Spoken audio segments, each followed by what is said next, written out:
नवीन, ये लाइट को क्या हो गया? अरे कुछ नहीं हुआ। नहीं नहीं, वो आ गया है। कुछ नहीं होगा, कुछ नहीं होगा आपको। प्लीज रिलैक्स हो जाइए, रिलैक्स हो जाइए। नवीन, सामने आओ। वो तुम्हें मार डालेगा। अरे नहीं। कौन है यहाँ पे? आप लोग ठीक है? सर मैंने वहां पर 6 गोलियां चलाई थी, उनमें से 5 गोलियां तो मिल गई, मगर एक गोली उस खूनी को जरूर लगी है। एक गोली खूनी को लगी है? तो बोलिए तुम यकीन के साथ कैसे कह सकती हो कि 6 में से एक गोली खूनी को लगी है? क्या वहां पे कोई खून वगैरह गिरा था? नहीं सर, खून तो नहीं था वहां पर, लेकिन गोली लगने की आवाज जरूर आई थी। अगर गोली लगी है तो खून तो निकलेगा ही। घर के अंदर ना सही तो घर के बाहर कहीं मिला? नहीं सर, हमने अच्छे से चेक किया था, वहां पर खून था ही नहीं। हो सकता है सर खूनी ने बुलेट प्रूफ वेस्ट पहन रखी हो। और सर ये भी तो हो सकता है कि ये काला कपड़ा उस बुलेट प्रूफ वेस्ट का टुकड़ा हो। के इस काले कपड़े के टुकड़े से कुछ पता चल रहा है तुझे? नहीं बॉस, इस कपड़े पर से भी खून के ट्रेसेस तो नहीं मिले। खून के अलावा कुछ मिला तुझे? हाँ, ये कपड़ा इतना काला है कि विश्वास नहीं होता है। इस पर से कोई भी रिफ्लेक्शन हो ही नहीं सकता है। रिफ्लेक्शन नहीं हो सकता? मतलब ये फ्रेडी कि जब आप किसी भी चीज पर लाइट डालते हैं तो वो लाइट थोड़ी सी रिफ्लेक्ट होके आपकी आंखों में आती है। इसी से पता चलता है कि क्या चीज है, उसका कलर क्या है, ये सब कुछ। लेकिन इस कपड़े पर अगर आप लाइट डालेंगे तो रिफ्लेक्ट होगी ही नहीं। इस कपड़े पे लाइट मारेंगे तो ये कपड़ा दिखेगा नहीं ना, ये देखो, ये यहाँ पर ये लाइट है। अब हम इसे ट्रैवल करते हैं इस कपड़े पर, और ये देखो लाइट गायब। My God. मतलब इस कपड़े ने सारी की सारी लाइट एब्जॉर्ब कर ली, और ये देखो कपड़े से बाहर आए तो फिर से लाइट दिखाई देना शुरू हो गई। अजीब कपड़ा है, पूरी लाइट एब्जॉर्ब कर लेता है, पता ही नहीं चल रहा था कपड़ा है कि नहीं। इंसान के नवीन की जान को खतरा है, जो भी है जल्दी बता दे। बॉस, जानता हूँ कि ये क्या है और खून कैसे हुआ है। जी कहिए, किससे मिलना है? रोनी साहब को बोलो सीआईडी वाले आए। ठीक है। सोमवार की रात को विवेक का खून हो गया और हमें तुम पे शक है। क्या बकवास कर रहे हैं आप? भला मैं विवेक का खून क्यों करने लगा? अब इस क्यों का जवाब तो तुम्हें ही देना पड़ेगा। मैं विवेक के खून के बारे में कुछ नहीं जानता, ये तो अभी अभी आप लोगों ने बताया वो मैं जानता हूँ। देखो, ज्यादा भोलेपन का नाटक मत करो, साफ साफ बताओ विवेक को क्यों मारा तुमने? सर मैंने विवेक का खून नहीं किया है, और वैसे भी उसके घर के बाहर सिक्योरिटी गार्ड थे, तो कोई कैसे उसके घर में घुसकर मार सकता है? सिक्योरिटी गार्ड्स कुछ नहीं कर पाए क्योंकि उन्हें कोई दिखाई नहीं। हाँ मतलब ये है कि एक ना दिखने वाला इंसान विवेक के घर पर, उसने लाइट के जंक्शन बॉक्स के साथ कुछ छेड़छाड़ की, इससे लाइट चली गई। सर लाइट चली गई? मैं पता लगाता हूँ। नहीं मिस्टर रोनी, आप बाहर नहीं जाएंगे, अभी तो रुकिए, आपकी जान को खतरा है, ये वही खूनी हो सकता है। सिक्योरिटी! रोनी आप हिलना मत। जी। सिक्योरिटी कौन है उधर? सर, सर यहाँ पे कौन है? कोई था यहाँ पे? कौन है? कोई दिखा? नहीं। रोनी हिलना मत। सिक्योरिटी लाइट ऑन करो। मैं भाग जाता हूँ। देखो। पंकज! वीना, आज दिन भर सिर्फ काम काम और काम ही रहा है, शरीर भी थक गया है, पूरी बॉडी दर्द दे रही है। विवेक, 24 घंटे सोचोगे तो बॉडी तो पेन होगा ना। अब इतना बड़ा बिजनेस करना है तो सोचना तो पड़ेगा ही ना। थोड़ा सोच समझ के काम करोगे तो दिमाग पे प्रेशर कम पड़ेगा ना। ये कोई गुड्डे गुड्डियों का खेल नहीं है जो चुटकी बजाते ही काम शुरू हो जाए और चुटकी बजाते ही खेल खत्म। समझ रही हो? ठीक है, एक काम करती हूँ, मैं लोकेश को बुलाती हूँ, वो तुम्हारी मालिश कर देगा अच्छे से। ठीक है? मालिश नहीं, बस गर्मा गर्म एक गिलास दूध मेरे लिए लेकर आ जाओ ताकि सारी थकान दूर हो जाए। अच्छा, तो अभी लेके आई। Please, thank you. बोलिए विवेक साहब। सब ठीक ठाक है? हाँ साहब, सब ठीक है, एकदम ट्रैक पे है। काम हो जाएगा ना? आपको जुबान दिया साहब, काम हो जाएगा। जो भी तुम्हें सही लगे वो सब करो, तुम्हें पूरी छूट है, मगर उसको फिक्स कर दो। आप चिंता मत करो साहब, वो तैयार हो जाएगा, उसको तैयार करना मेरे बाएं हाथ का काम है। गुड। ये लाइट्स को क्या हो गया? वीना, वीना तुम हो? वीना तुम बोलती क्यों नहीं? ये लाइट्स कैसे चली गई? वीना मजाक मत करो, देखो देखो मैं अंधेरे से नहीं डरता। विवेक साहब, रुके, जल्दी आओ, कोई है कमरे में। विवेक साहब, दरवाजा खोलिए। सर लगता है कई बार चाकू से वार किया है। ये देखिए, कटने का और चाकू घोंपने का निशान है। घाव के पैटर्न देख के लगता है कि ये घाव चाकू के नहीं है, किसी और चीज से खून किया गया है। ऐसा क्यों लगता है सर आपको? ये देखो, ये जो घाव के पैटर्न देख रहे हो एकदम बराबर बराबर है, एक ही साइज के, और ये ज्यादा गहरे नहीं है। अगर चाकू का घाव होता तो बड़ा होता, गहरा होता, और ऐसे पैटर्न में नहीं बनता। मतलब सर चाकू जैसा ये कोई छोटा हथियार है और उसे बार बार मार के खून किया। लगता तो ऐसा ही है। कहाँ पे आप जब ये खून हो? साहब मैं नीचे अपने कमरे में था। जब विवेक साहब की चीखने की आवाज सुनी तो मैं दौड़ के ऊपर आया। साहब मैंने दरवाजा खोलने की बहुत कोशिश की, लेकिन दरवाजा अंदर से बंद था। विवेक साहब अंदर से जोर जोर से चिल्ला रहे थे, इसलिए मैं दरवाजा तोड़ के अंदर गया और मैंने देखा कि दौड़ के अंदर आए तो आपने खूनी को नहीं देखा यहाँ पे? यही तो अजीब है साहब, खूनी दिखा ही नहीं।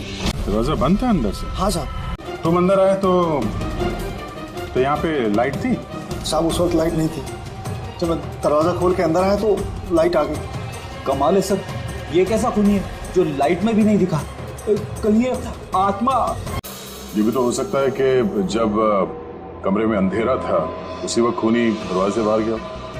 साहब ऐसा बिल्कुल नहीं हो सकता। साहब अगर खूनी दरवाजे से अंधेरे में भी गया होता तो मुझे जरूर दिखा होता। मेरी आंखें बिल्कुल ठीक है साहब। कमरे से बाहर जाने का और कोई रास्ता तो दिख नहीं रहा है। वही तो, कमरे से बाहर जाने का एक ही रास्ता है, वो है ये दरवाजा। दरवाजा अंदर से बंद था और लोकेश ने ये दरवाजा खोला और इसने तो यहाँ पे खूनी को देखा नहीं। कमाल है कि भी अंदर से बंद है, यहाँ से तो खूनी आ नहीं सकता। तो खूनी अंदर कैसे आया? और फिर बाहर जाते हुए किसी को दिखा नहीं? सर मेरी दादी एक भूतिया कहानी सुनाती थी। पंकज, एक तो ये कहानी नहीं है, हकीकत है, और ये भूतिया नहीं है। सर ये हकीकत है लेकिन भूतिया लगता है ना। कोई यहाँ पर आता है, बिना हथियार के खून करता है और चले जाता है। कहाँ से? जाने का तो यही एक रास्ता है, ये दरवाजा। लेकिन सर बीना तो सीढ़ियों से ऊपर आ रही थी, और अगर खूनी यहाँ से जाता तो उसे दिखता जरूर। कमाल है यार, ये लाइट का आना जाना, इसका कुछ ना कुछ कनेक्शन है इस केस के साथ। लाइट का जंक्शन बॉक्स कहाँ पे है? सर यही जंक्शन बॉक्स है। इधर आ जरा। कल तुम ही ड्यूटी पे थे? मैं तो गेट पे था साहब। तुम्हारे गेट पे रहते कोई घर में घुस के खून कर गया, तुम्हें पता नहीं चला? देखिए साहब, मैं अपनी ड्यूटी पे अलर्ट रहता हूँ, ना कोई अंदर आया है ना कोई बाहर गया है। अलर्ट? तो क्या खूनी हवा में आया, हवा में गायब हो गया है? ये लाइट स्विच ऑफ किसने की थी यहाँ से? पता नहीं साहब, अचानक ऑफ हो गई। मैंने सोचा फ्यूज उड़ गया हो। या कोई स्पार्क वार्क हुआ था जंक्शन बॉक्स में? नहीं साहब, स्पार्क नहीं हुआ था, लाइट चली गई, और जैसे ही लाइट चली गई मैं जंक्शन बॉक्स की तरफ दौड़ा। देखा बाकी सबके घर में लाइट है, हमारी क्यों नहीं? और देखा साहब जंक्शन बॉक्स खुला था, जंक्शन बॉक्स का स्विच भी बंद था, और मैंने ऑन किया साहब। जैसे ही ऑन किया लाइट आ गई। कोई तो आया था यहाँ पे जिसने लाइट के साथ छेड़छाड़ की है। विवेक की बीवी वीना, उससे भी पूछ लेते हैं। वीना जी, हमें मालूम है ये बड़ा मुश्किल समय है आपके लिए, पर हम लोग भी थोड़े हैरान हैं कि यहाँ पे सबके रहते हुए विवेक का खून हो जाता है और किसी ने भी खूनी को देखा नहीं। सर इस बात का जवाब मेरे पास भी नहीं है। मैं खुद हैरान हूँ, खूनी कहाँ से हवा बनकर आया और कहाँ चला गया। मैं मेरे बच्चों को क्या जवाब दूंगी सर, उन पर क्या बीतेगी। हिम्मत रखो, समय के साथ साथ बच्चे भी समझ जाएंगे। आप कौन है? सर मैं विवेक का बिजनेस पार्टनर हूँ। मेरा नाम राकेश है और मैं अभी जापान से लौटा हूँ। किस सिलसिले में जापान गया था? सर एक बिजनेस के मामले में गया था। क्या बिजनेस क्या करते हैं? सर विवेक और राकेश एक जापान में ऑयल बेसिन का बिजनेस शुरू कर रहे थे। जापान की सी में जॉइंट वेंचर था, इंडिया और जापान में। दोस्त तो गया ही, पता नहीं अब इस कंपनी का क्या होगा। विवेक की किसी से कोई दुश्मनी थी क्या, या आजकल कुछ स्ट्रेस में हो, कोई धमकी भरे फोन, ऐसा कुछ? नहीं सर, कभी किसी की धमकी या फिर कुछ ऐसा उन्होंने नहीं बताया, लेकिन वो जापान की डील को लेकर काफी टेंशन में रहते थे। किस तरह की टेंशन? डील होगी भी या नहीं। लेकिन सर एक बात और थी। क्या? सर कुछ दिन पहले विवेक एक बहुत अजीब आदमी से मिले थे। अरे आप चिंता मत करो, आपने मुझ पर भरोसा किया, अपना वादा पूरा किया, अब मैं भी आपका वादा पूरा करूंगा। पुलिस को भनक भी नहीं होनी चाहिए। साहब पप्पन नाम है मेरा, मुझ पे भरोसा है ना? विश्वास है इसलिए काम दिया है तुम्हें। बस अब पप्पन का कमाल देखो। पप्पन, देखिए जैसा आपने बताया उससे तो यही लगता है कि ये पप्पन कोई पुराना मुजरिम है और हर मुजरिम का रिकॉर्ड है हमारे पास। आप उसकी फोटो देखेंगे तो पहचान लेंगे? जी सर। ठीक है, फिर तो जल्दी इस पप्पन का पता चल जाएगा और उसने क्या किया था वो भी। आप लोगों का शक एकदम सही बस, ये खून चाकू से नहीं हुआ। तो फिर किस हथियार से हुआ जो कोई भी देख नहीं पाया, यहाँ तक कि लोकेश को भी वो हथियार दिखाई नहीं पड़ा? हाँ बस, हथियार भी नहीं नजर आया और कमाल की बात है खूनी भी दिखाई नहीं दिया। ये तो पहले हो गई, खून हुआ, खून ही नजर नहीं आया। घाव चाकू जैसे हैं लेकिन खून चाकू से नहीं हुआ। पहेली तो है अभिजीत, और इस पहेली को सॉल्व करने के लिए आप लोगों को कड़ी मशक्कत करनी पड़ेगी। देखो बस, हम लोग आत्मा में तो विश्वास नहीं करते, लेकिन साइंस से कुछ भी किया जा सकता है और मुझे लगता है किसी मॉडर्न साइंस की टेक्निक का इस्तेमाल किया गया है इस खून में। हाईटेक खूनी? हाईटेक ही हो सकता है, वरना ना दिखने वाले खूनी को लाइट्स ऑफ करने की क्या जरूरत है? माना कि ये खूनी हाईटेक है, मगर कहीं ना कहीं उंगलियों के निशान तो छोड़े होंगे ना उसने। बिल्कुल है। तो फिर सर जो क्राइम सीन से हमने उंगलियों के निशान लाए थे उनमें से एक निशान खूनी के भी होंगे? होने चाहिए थे, लेकिन अफसोस की बात यह है कि है नहीं। आप लोग जो भी फिंगरप्रिंट्स लेके आए उसमें सिर्फ विवेक और उसकी पत्नी के फिंगरप्रिंट्स हैं जो एकदम क्लियर है। बाकी के फिंगरप्रिंट्स एकदम स्पष्ट हैं, सब मिल गए हैं। ऐसा लगता है जैसे किसी ने ग्लव्स पहन करके दरवाजा खोला और बंद किया। प्लानिंग के साथ खून किया गया है ताकि सबूत ही ना मिले। काम करते हैं, इस विवेक के घर में जितने भी लोग हैं उन सब से अलग अलग स्टेटमेंट लेते हैं, सबसे पूछताछ करते हैं कि उस रात हुआ क्या था। खूनी ने अंधेरे का फायदा उठाया है, अब हम भी अंधेरे में। ये थ्योरी हो सकती है पंकज, अगर लाइट नहीं गई होती तो। सब दो खूनी होंगे, एक लाइट ऑपरेट कर रहा होगा और अंदर खून कर रहा होगा। मगर जिसने लाइट ऑफ करी वो कहाँ था? वहां पे तो गार्ड खड़ा था, उसने बोला ना उसने किसी को अंदर आते देखा ना कोई बाहर गया। सर लेकिन जब वीना बाहर गई थी तो उसने दरवाजा खुला हुआ देखा था सर, तो हो सकता है कि दरवाजे के ऊपर उसकी उंगली के निशान हो। खूनी यहाँ भी चालाक निकला। सारों के सामने बताया ना, यहाँ कमरे के अंदर हमें एक भी फिंगरप्रिंट्स नहीं मिले, एक भी। उसने हैंड ग्लव्स पहने होंगे सर, इसलिए शायद नहीं मिले। हैंड ग्लव्स तो पहने ही होंगे। विवेक की बॉडी यहाँ पड़ी थी, मतलब यहाँ कहीं खड़ा होगा। 1 मिनट यहाँ खड़े होना जरा पंकज। खूनी जब अंदर आया तो दरवाजा खुला हुआ था, जैसे ही लाइट गई खूनी अंदर आया, उसने दरवाजा बंद किया, अंधेरे में उसने विवेक का खून कर दिया। कि जब लोकेश आया था तो ये दरवाजा अंदर से बंद था। हाँ सर, खूनी अंदर ही होगा सर। करेक्ट। और जैसे ही लोकेश दरवाजा खोल के आया, खूनी चुपके से यहाँ से निकल गया। लेकिन अगर खूनी यहाँ से गया है तो लोकेश तो यहीं नहीं खड़ा था, उसे तो दिखना चाहिए था ना खूनी। लोकेश का कहना है उसने सिर्फ यहाँ पे विवेक की बॉडी देखी थी, खूनी उसे नजर नहीं आया। सर ये लोकेशन, ये झूठ बोल रहा है सर। लगता तो नहीं है। इंटरोगेशन में अच्छे अच्छे झूठ बोलने वाले ना लड़खड़ाने लगते हैं, उनकी जबान कांपने लगती है। ऐसा लगता नहीं है वो झूठ बोल रहा है। तो फिर कौन है ये आदमी?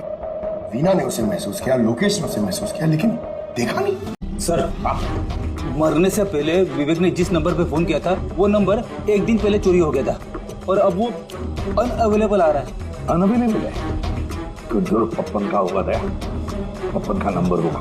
क्या पता चला उसके बारे में? सर पूरी ट्रेस कर रही है, उसका क्रिमिनल रिकॉर्ड भी चेक कर रही है सर, बहुत जल्द पता चल जाएगा। यही सर। सर ये देखिए सर, हमारे रिकॉर्ड में तो कई सारे पप्पन हैं, लेकिन वीना के बताए अनुसार ये वही आदमी जिसकी हमें तलाश है। सर ये वही आदमी है जिसे मैंने विवेक के साथ देखा था। हमारे रिकॉर्ड के हिसाब से तो ये मुजरिम बहुत ही खतरनाक है सर, खूनी है और अगर विवेक ने इसे पैसे दिए हैं तो जरूर खून किया होगा इसने। और अभी ये बेल पे बाहर है और पुलिस स्टेशन पे हाजिरी देने के लिए जाता है रोज। कौन से पुलिस स्टेशन में जाता है ये हाजिरी देने के लिए? सर यहाँ से पास हो गया। सब्जी ले लो भाई, सब्जी ले लो, सब्जी ले लो। सर पप्पन यहाँ से निकल गया। ले भैया तेरा ठेला संभाल ले। उसको उधर ही रोक के रख, चाहे वो रोए या हंसे, तुम उसकी चिंता मत कर। जब तक वो हमारे पास है, बाजी हमारे हाथ में है। तुम लोग मेरा इंतजार करो और कुछ भी गड़बड़ हुआ ना, तुम में से किसी को नहीं छोड़ूंगा मैं। ये चिड़ी का गुलाम तुम्हारी तरफ गया था, देखना जरा। कैसा लगा हमारा इनविटेशन भरत साहब? देखो देखो, आप लोग जो कोई भी हो, मुझे और मेरे बेटे को छोड़ दो। मैं आप लोगों से रहम की भीख मांगता हूँ। ओके फाइन, एक काम करो, मुझे तुम यहाँ पर रोक लो, लेकिन मेरे बेटे को छोड़ दो। मुझे ना तो तुम चाहिए ना तुम्हारा बेटा। मैं चाहता हूँ कि तुम विवेक सर की बेट पास करो। विवेक सर खुश तो मैं खुश। ये पॉसिबल नहीं है। मैं इंडियन मिनिस्ट्री में एक एम्प्लॉय हूँ। माना कि सारे कॉन्ट्रैक्ट मेरे जरिए पास होते, लेकिन मैं ऐसे ही किसी कंपनी का कॉन्ट्रैक्ट कैसे पास करवा दूं सर? मिस्टर भरत, तुम ना मामले की गंभीरता को नहीं समझ रहे हो। तुम्हारे बेटे के साथ क्या हो सकता है तुम सपने में भी नहीं सोच सकते। सपने में तुम भी नहीं सोच सकते कि अब तुम्हारे साथ क्या होने वाला है। सर मैं